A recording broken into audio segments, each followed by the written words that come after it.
नमस्कार दोस्तों। काल रात किस्से में आपका स्वागत है, जहां आप दुनिया भर की सबसे डरावनी और भयावह कहानियां सुन सकते हैं।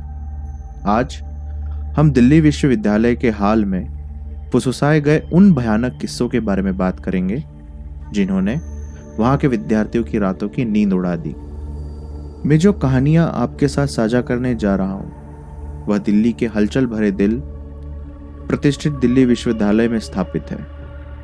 अपनी एकेडमिक सक्सेस के लिए मशहूर यह संस्थान एक काला रहस्य छुपाए हुए है, एक ऐसा रहस्य जो छात्रों की पीढ़ियों से चला आ रहा है। आज मैं आपको उन खौफनाक मुठभेड़ों से रूबरू कराऊंगा जिन्होंने उन लोगों के दिमाग पर एक अमिट छाप छोड़ी है, जिन्होंने इन भूतिया मैदानों पर कदम रखने की हिम्मत की है।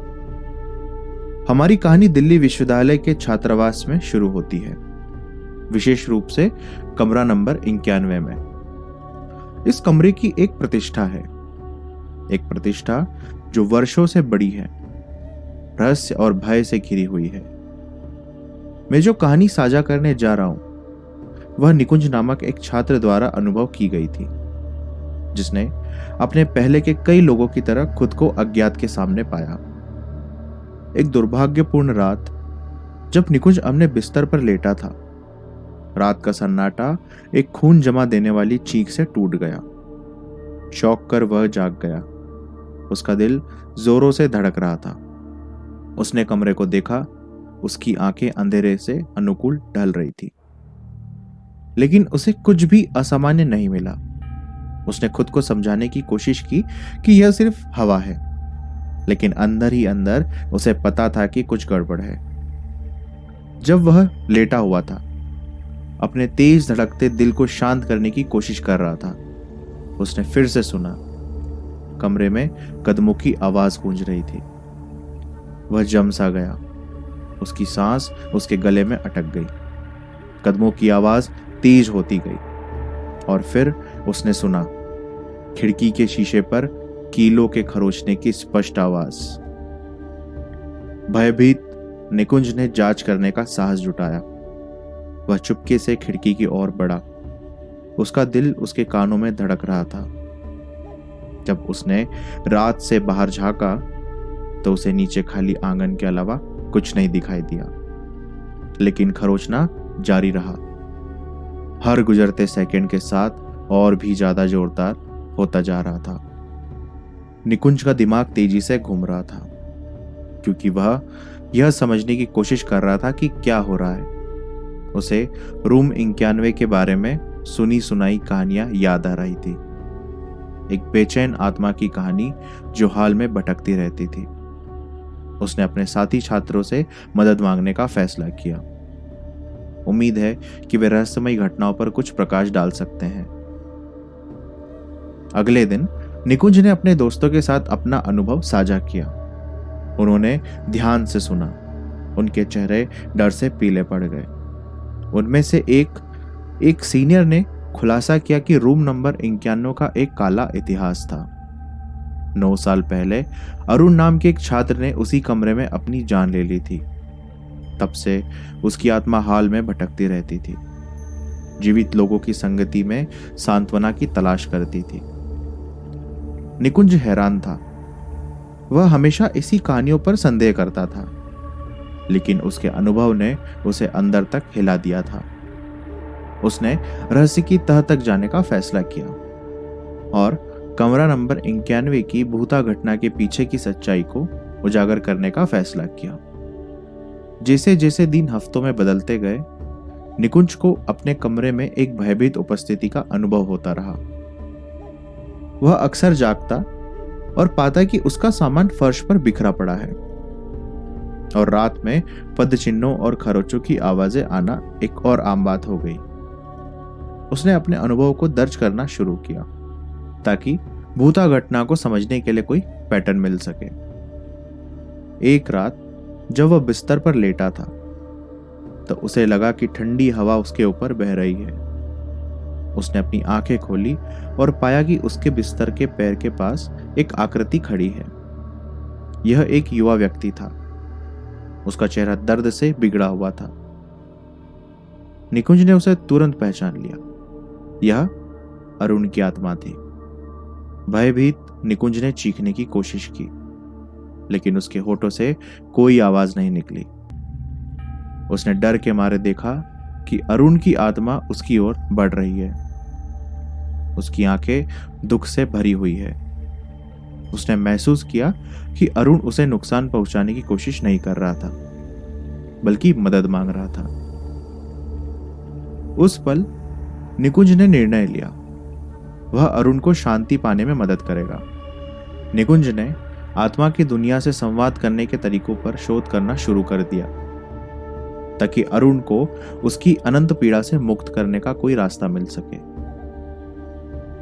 निकुंज की यात्रा उसे एक स्थानीय आध्यात्मिक उपचारक के पास ले गई, जो उसकी मदद करने के लिए सहमत हो गए। साथ में उन्होंने अरुण की आत्मा को कमरा नंबर 91 की सीमा से मुक्त करने के लिए एक अनुष्ठान किया। जैसे ही अनुष्ठान समाप्त हुआ, निकुंज को अपने ऊपर शांति की अनुभूति हुई। वह जानता था कि अरुण को आखिरकार वह शांति मिल गई है जिसकी उसे तलाश थी। उस दिन के बाद रूम नंबर 91 का भूत प्रेत खत्म हो गया। निकुंज की बहादुरी ने न केवल उसे डर के चंगुल से बचाया था, बल्कि एक पीड़ित आत्मा को शांति भी दिलाई थी। लेकिन दिल्ली विश्वविद्यालय की कहानियां कमरा नंबर 91 तक सीमित नहीं है। एक और कहानी है जो दशकों से हाल में फुसफुसाती रही है। यह कहानी हमें वर्ष 1998 में वापस ले जाती है, जब छात्रावास युवा छात्रों की हंसी और गर्मजोशी से भरा हुआ था। इन छात्रों में अभिजीत नाम का एक युवक भी था। अभिजीत जानवरों, खासकर कुत्तों के प्रति अपने प्रेम के लिए जाना जाता था। उसे एक आवारा कुत्ते से बहुत लगाव था, जो अक्सर छात्रावास के मैदान में घूमता रहता था। अभिजीत ने कुत्ते को अपने कमरे में रखने का फैसला किया, मगर किसी कारण से कुत्ता अचानक बीमार पड़ गया और मर गया। अभिजीत का दिल टूट सा गया। उसने कुत्ते को पास के जंगल में दफनाने का फैसला किया, लेकिन अभिजीत को यह नहीं पता था कि उसके कार्यों से घटनाओं की एक और श्रृंखला शुरू हो जाएगी, जो आने वाले वर्षों तक छात्रावास को परेशान करेगी। कुत्ते को दफनाने के बाद अभिजीत अपने कमरे में लौटा। उसका दिल दुख से भारी था। वह अपने बिस्तर पर लेट गया। उम्मीद कर रहा था उसे नींद में कुछ सुकून मिलेगा, लेकिन जैसे जैसे रात बीतती गई, उसे अजीबोगरीब आवाज सुनाई देने लगी। उसके दरवाजे पर खरोचने की आवाज और कुत्ते की हल्की सी कर्राह। अभिजीत ने आवाजों को अनदेखा करने की कोशिश की, खुद को यकीन दिलाया कि यह सिर्फ उसकी कल्पना है। लेकिन जैसे जैसे रात बीतती गई, आवाजें तेज और ज्यादा जोरदार होती गई। उसे अपने कमरे में किसी की मौजूदगी का एहसास होने लगा, एक ऐसी मौजूदगी जिसने उसे खौफ से भर दिया। एक रात जब वह बिस्तर पर लेटा था, तो उसने अपने हाथ पर एक ठंडी गीली नाक को रगड़ते हुए महसूस किया। उसने अपनी आंखें खोली तो पाया कि उसके प्यारे कुत्ते की भूतिया आकृति उसके बगल में खड़ी थी। भयभीत अभिजीत ने चीखने की कोशिश की, लेकिन वह ऐसा नहीं कर पाया।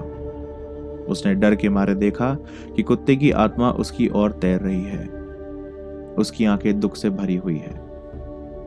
अभिजीत को एहसास हुआ कि कुत्ते की आत्मा उससे संवाद करने की कोशिश कर रही है। उसने अपने सभी छात्रों से मदद लेने का फैसला किया, ताकि कुत्ते की आत्मा को उसकी अनंत पीड़ा से मुक्त करने का कोई रास्ता मिल सके। लेकिन कुछ दिनों बाद अभिजीत अपने कमरे में मृत पाया गया। उसका शरीर ठंडा और बेजान था। उसकी मौत का कारण आज भी एक रहस्य बना हुआ है, जो दिल्ली विश्वविद्यालय के हॉल के भीतर छिपे काले रहस्यों की एक डरावनी याद दिलाता है। दिल्ली विश्वविद्यालय की भूतिया हल से लेकर हमारी यात्रा हमें एक और खौफनाक कहानी की ओर ले जाती है। जिसमें छात्रों का एक समूह और अलौकिक शक्तियों के साथ उनका दुर्भाग्यपूर्ण सामना शामिल है। यह कहानी हमें दिल्ली विश्वविद्यालय से लगभग 2 किलोमीटर दूर स्थित एक महिला कॉलेज में ले जाती है।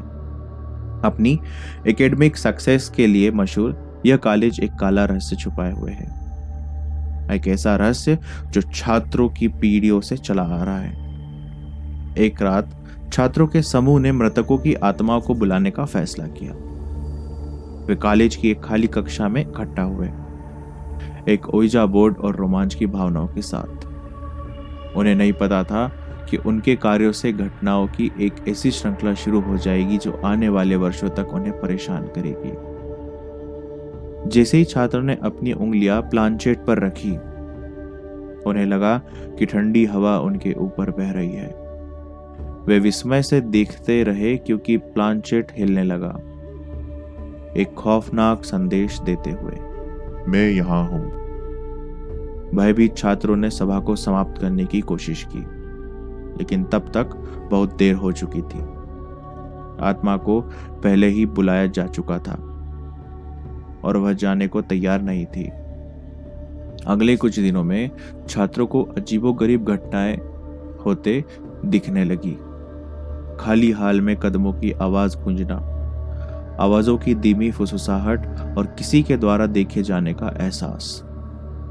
छात्रों में से एक सोनल नाम की एक युवती ने मामले को अपने हाथों में लेने का फैसला किया, लेकिन कुछ दिनों बाद सोनल अपने कमरे में मृत पाई गई।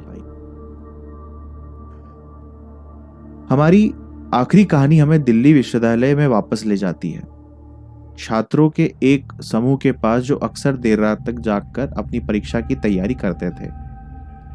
उन्हें शायद ही पता था कि देर रात तक पढ़ाई करने से उन्हें अलौकिक शक्तियों से सामना करना पड़ेगा। एक रात जब छात्र कॉलेज की लाइब्रेरी में बैठे थे तो उन्हें अजीबोगरीब आवाजें सुनाई देने लगी। खाली हाल में कदमों की आवाज और धीमी आवाज में फुसफुसाहट। उन्होंने आवाजों को अनदेखा करने की कोशिश की, खुद को यह समझाते हुए कि यह सिर्फ उनकी कल्पना है। लेकिन जैसे जैसे रात बढ़ती गई, आवाजें तेज होती गई। घबराए हुए छात्रों ने जांच करने का फैसला किया। वे हाल से चुपके से गुजरे। उनके सीने में दिल काफी जोरों से धड़क रहा था।